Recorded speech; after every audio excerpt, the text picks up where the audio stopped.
And I love Cowboys from Hell. Like I said, I love them First all. first one out of the gate. They they had that sound like right out of the gate. Showed right instantly. First good album. But it was a little looser. It was a little thrash metal. It was less angry. It was beer, thrash. It just had this attitude. But it was definitely thrash. It was Exodus based to me. It was Metallica based to me. They showed their thrash roots the most on this record.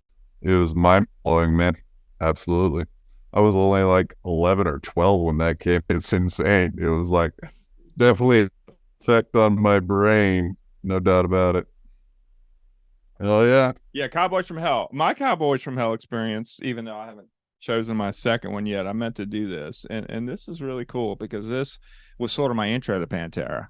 So here's a ticket stub. I'll scan it on the screen, but it was Skid Row with Pantera opening. The date was December 31st, 1991.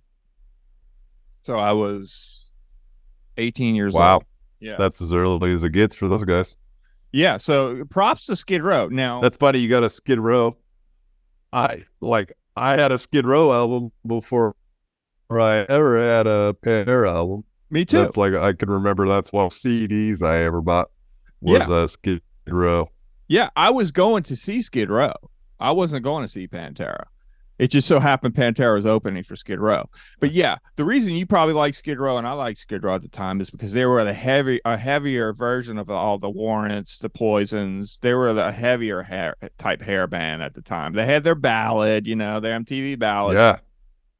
Yeah. So my best friend in high school, we both liked the same music. So his I think it was his cousin. The three of us went, and his cousin was a big Pantera fan. And he was like, I'm here for Pantera, Pantera, Pantera, Pantera. And I was like, I haven't even heard of Pantera, but okay.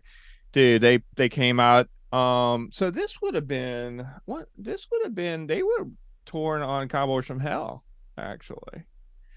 Um, yeah, because I don't think Vulgar Display of Power For came out yet. 18 and life to go, listening to Skid Row. That's Exactly. almost like it was your anthem here, huh? It was 18 it was my and life to go. Whoa. yeah, but I tell you what, Slave to the Grind, that second Skid Row record, Monkey Business, that was some good shit. Like I'll still break out that Yeah, motherfucker. Slave to the Grind. That's I remember buying because Yeah, I went to some like weird used record store and it was like picking through them. It was like, oh, here we go, Slave to the Grind. Done. that's a good record, and it just shows you how cool they were. They took out Pantera. So I remember seeing Pantera, and I know this was right before Vulgar came out because Phil did have the shaved head at this show. And later that in '92, Vulgar Display of Power came out. But yeah, that's one of my Pantera stories. I have a few of them.